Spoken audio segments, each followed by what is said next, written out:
Hi there, my name is Cerise Fairfax. Welcome to my channel.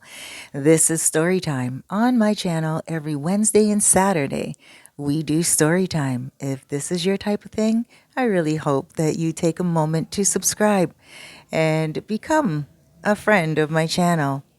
Now, if you do like story time and you are a person that just likes to sit back, kick your feet up, and listen to story after story, make sure you go into the description and hit the link because I have a playlist with story time.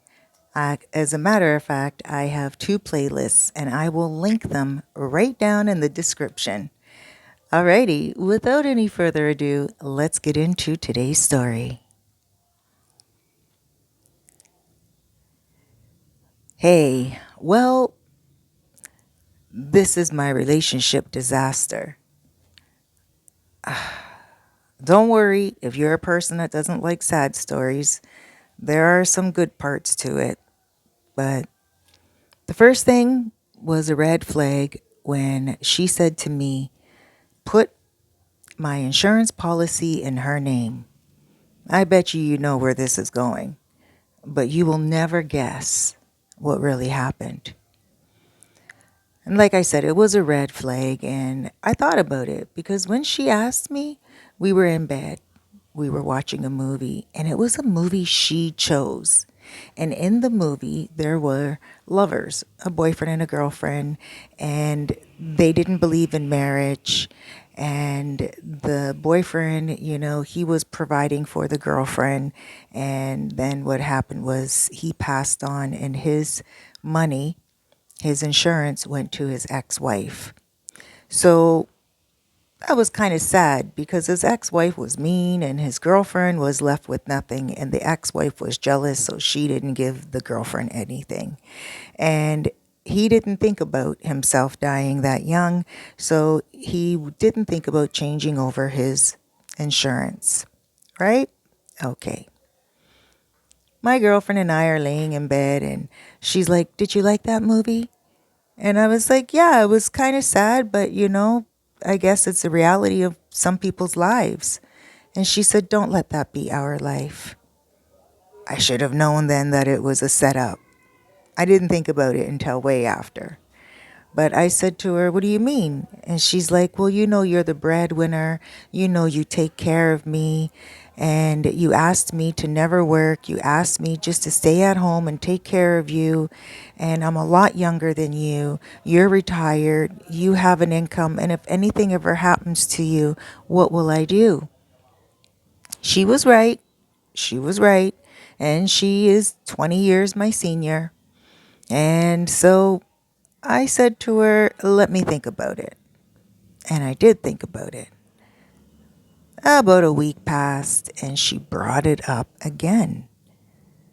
This time I said to her, I'm really thinking about it, but you just got to give me a little bit more time. She said to me, why do you have to think about it?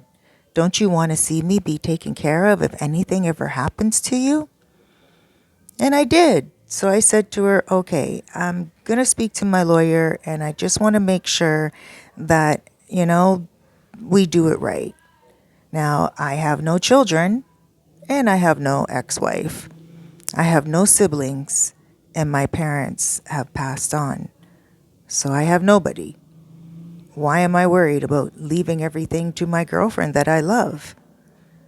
Well, something was nagging me and telling me that if I do it, I may not live longer.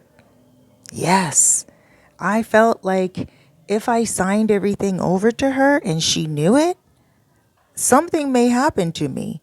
You know that gut feeling? Yeah. So I did speak to my lawyer, and my lawyer said to me to think hard about it. My lawyer said that he's aware that I do love this woman, but there has to be some type of a clause. And like, for instance, if I die a suspicious death, or if my body is never found, or, something, if I am poisoned, all these clauses he was talking about. And I liked them. I really did because it made me feel safe. So I sat down with my lawyer and my girlfriend. We get into the office, and my lawyer set up this wonderfully worded will. He explained everything to her because English is not her first language. And he explained everything to her in detail and slowly. She caught on and she said, "Why all of these clauses?" And she looked at me and she said, "Do you think that I'm going to hurt you?" I said, "Absolutely not. You know, my lawyer drew up this contract, this will, and you want it in your name if anything happens to me. So this is the way it's going to go." And she refused to sign it. My lawyer gave me the eyebrow look and we left. I told my lawyer, "All right, well, we will come back another day or not. Don't change anything yet." We left and she stopped talking to me for a few days, which was okay because it made me feel like she was just money grabbing and it made me feel like my intuition was on point. And it was. So after a few days, when she saw that I couldn't care less if she was crying, I couldn't care less if she was ignoring me at all, I went fishing. I went out with my buddies. I even slept out one night. Went out to the lodge and hung out at my buddy's cabin. And by the time I got back home, she got over her little hissy fit and she said to me that she has agreed to sign the will. She's not going to take it so personally, and she understands that those clauses are there because she's younger. And we signed it. It was about a month later, I started to get sick. I was getting headaches. I couldn't get out of bed. And I contacted my lawyer. And I told my lawyer, change my will. And he was like, "Why?" Now, I did have a best friend growing up. And my best friend died. And he had a son. And I was that boy's godfather. I am that boy's godfather. And I said, "Put everything in my godson's name. Send the papers to my godson and have him sign it." Like, I literally felt like I was dying. Then I went to the hospital because I felt like I didn't have much time to live. Seriously. And I knew she had something to do with it. But nothing had changed. No taste in the food, no taste in my drinks, nothing. So I went for a whole battery of tests from the doctor, and they couldn't find anything, nothing at all. And I told them, "Keep me in the hospital until you find something." And they couldn't find anything. I stayed in the hospital for a week. And then they were going to tell me to leave.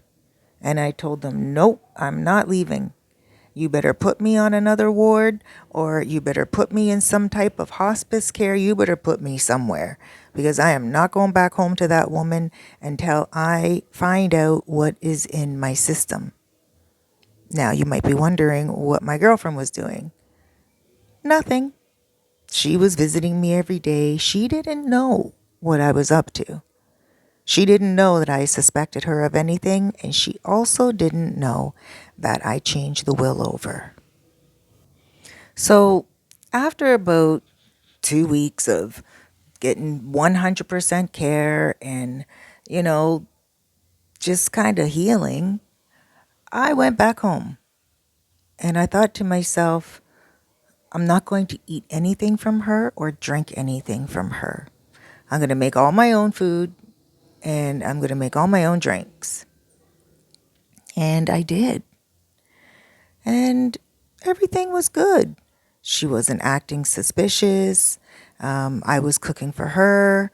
She was eating.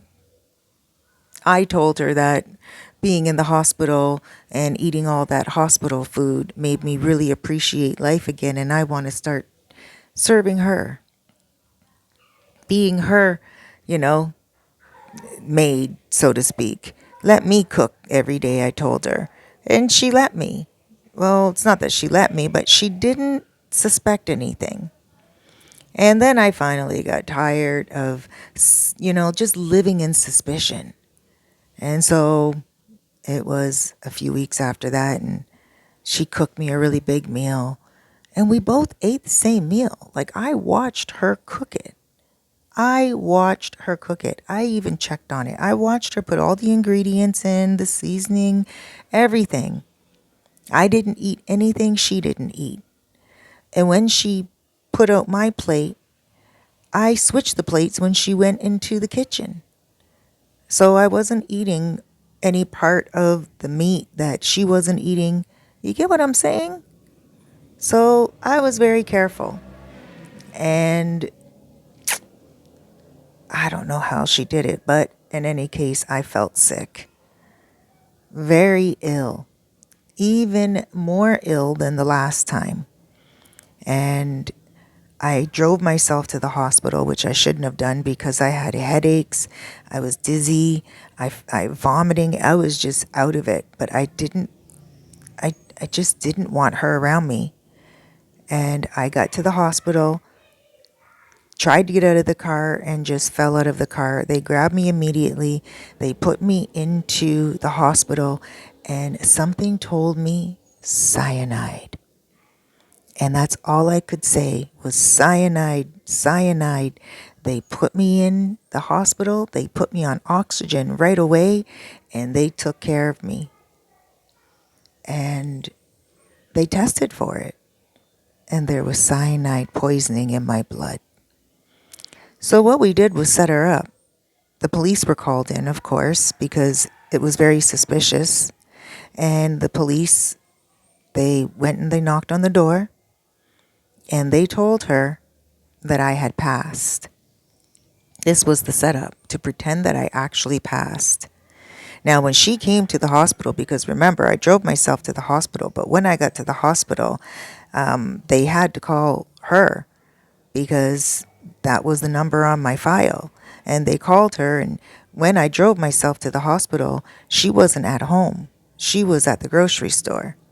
And so when she got to the hospital, you know, I was like next to death, but somehow I was able to say, don't let her in, call the police. They sent her home. And they said, okay, we just wanted to let you know he's here. Please go home. We'll call you when he's stabilized. And she did go home. They called the police in. The police came in, and I told them what was happening. They went along with everything, and they went to the house, and they told her that unfortunately I had passed away. She did her little show, her little cry, and everything. The police officer had his body cam on, so I was able to look at the video of the body cam. And I was shocked. I was shocked. And then the police said to her, we're sorry, but we're going to have to look around your house and, look at a few things. And she said, no. She said, is there a reason? You need to have a warrant. Now, I gave them permission to go in the house and look around. And they showed her written permission by me. And they said, Mr. Johnson gave permission before he passed on for us to go look around the house. They found the cyanide inside of the garage. They asked her what it was, and she said she didn't have any clue at all, and that it was mine. And that garage was off limits for her, and that she was never allowed to go in the garage because I would never let her. So they took the package, and they told her they have to remove it because it's very toxic, and that was it. And then we waited. In the meantime, I was up at my buddy's lodge doing some fishing and relaxing, just enjoying my life. And we were actually kicked up laughing about the body cam from the police officer. She was such an actor. And then I got the call. The police told me it was only a week and a half after I passed that she contacted the lawyer. And the lawyer contacted her back and said, sorry, the policy's not in your name any longer. And she was like, what? he recorded the call. And she was irate. She went down to the office. She flipped out in the office. She said, "This is illegal. He's setting her up because of all the clauses he put in it. He thinks that she's the responsible for it." She blamed the lawyer for being dirty and changing over the policy. The lawyer couldn't do that. So she freaked out. The police were called. She literally almost beat the lawyer. She was throwing all kinds of stuff all over his office. And she literally, when I tell you she freaked out, she freaked out. And so the police called me and they told me that they have her down at the precinct and that I should go. And I did. She was in the room and they were questioning her. Why is she so upset? And then they told her that they have to take her fingerprints. Her fingerprints were never on file because she's never been in trouble before. They took her fingerprints, and then, of course, her fingerprints matched the package on the cyanide. By the time I showed up, they let me into the room. I opened the door. She looked at me, and she thought she saw a ghost. And she was like, "I knew you weren't dead anyway because when we had the funeral, there was a closed casket." And I was like, wow, that was just it. She was like, "I knew." And I just walked back out. There was nothing more for me to say. And that's my story. So I guess my fatal mistake was putting my insurance in her name. Hey guys. Wow. I have to tell you, this is not anything new.